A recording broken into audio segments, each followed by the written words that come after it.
nakagastos na ng mga bonus.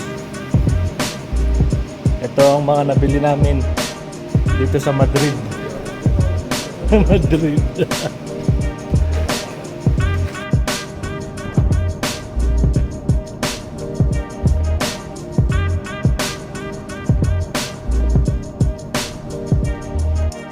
So ano masasabi niyo? Pwede na tayo mag-isang buwan ulit.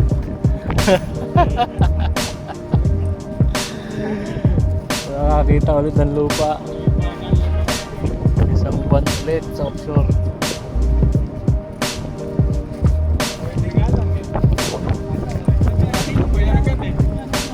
Ha? Dapat nga may mga nag-ano doon, yung mga taong hamog. Naglilinis ng wiper ng pata.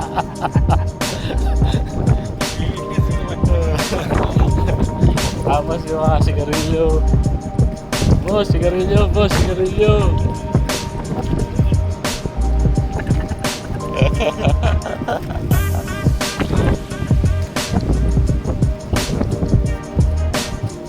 Puta na, price yung dollar yun.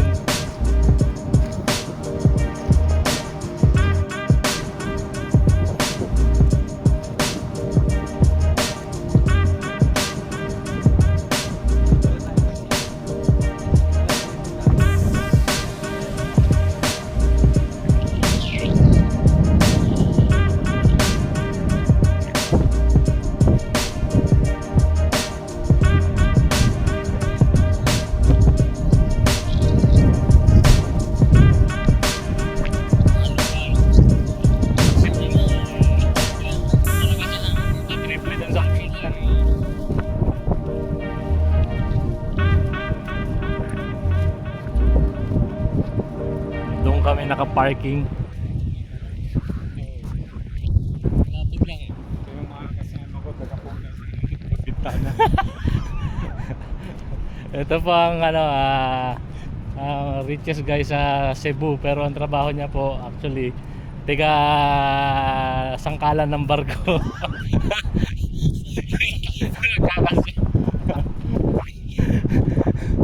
Siya po yung nagpapamaniobra. Nagbabarik yung mga barko.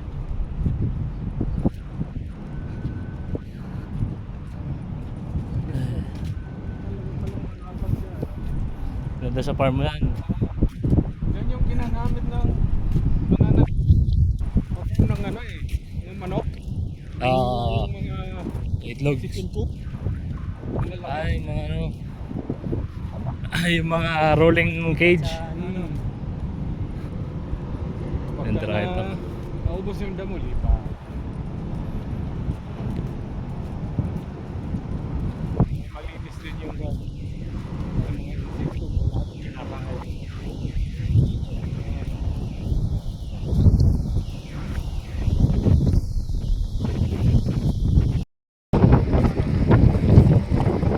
Ganun?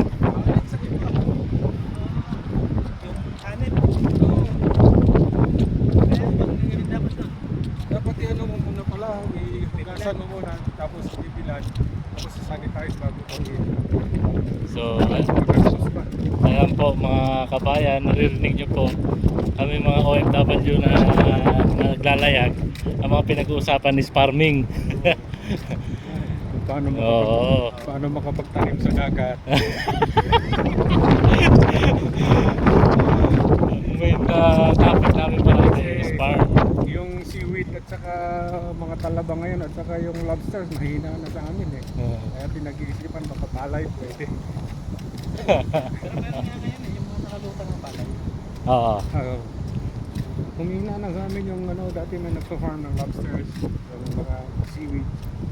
Humina na dahil nagbago na yung ano. Sa mga bata ngayon. Yung lugar, sobrang grabe ng ano, mga bahay sa isla. Wala na, polluted na yung tubig. Walang pakialam eh, walang proper sanitation eh.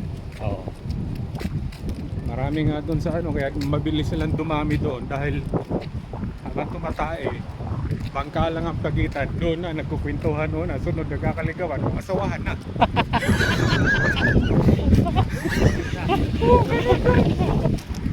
Oo, gano'n naman talaga sa mga bari-baryo eh. Ito po, may nagka-carwash ng sasakyan nila. Ito po yung malaking carwash.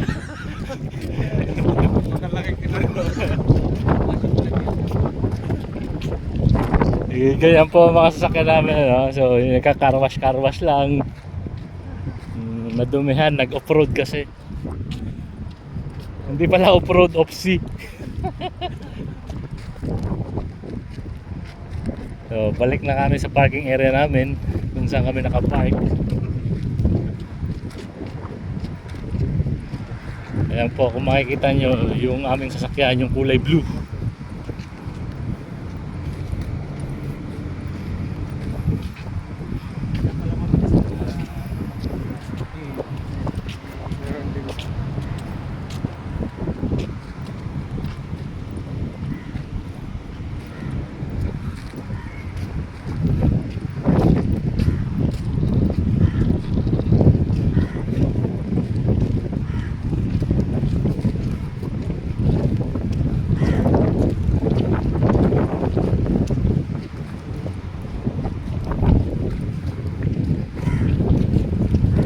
Mamaya kaya ulit bukas ng ano, ng tindahan. Oo. Bukas na. Alas 4 yan. Ito, kailangan na itong make-over ang barko na to ah. Kala ko sang ano, 5, sangko pala. 5 na lang ang presyo. Ano?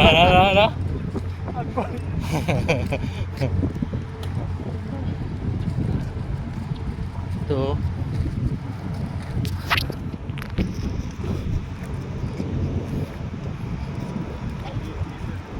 Tinitingnan natin itong floating dock. Maliit to.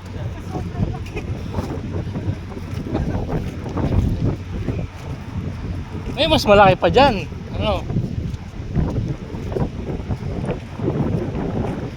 Oh, ito na yung sasakyan namin.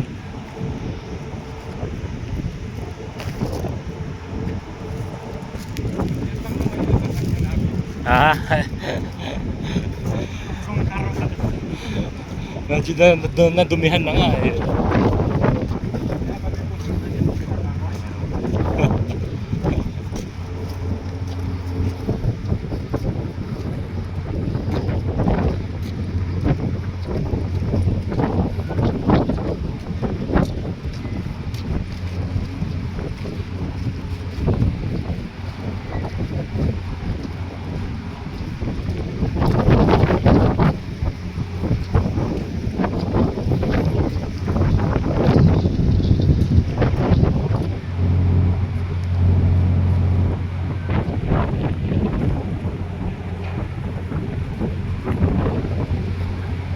Ayun!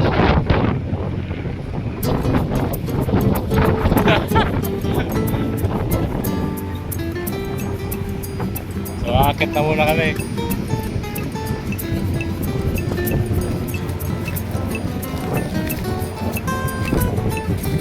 Kailangan ba naka-gloves? Ayan. Nice na tayo tayo. Ayan. Hindi mo na. Ako na.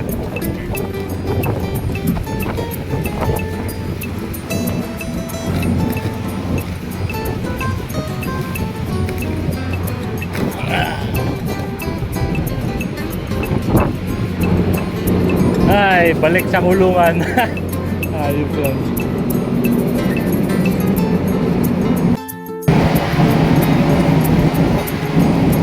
Tara, balik na ulit kami.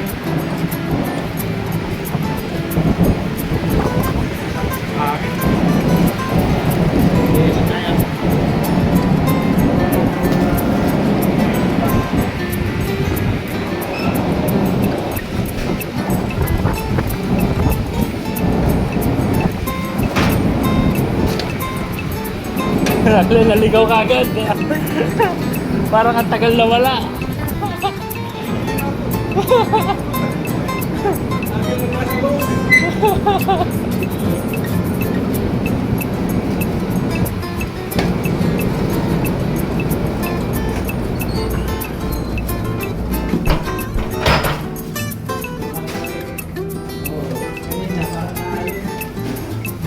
Mamaya ulit, palaot ulit natin. Balik sa dating buhay. Okay, kita kits.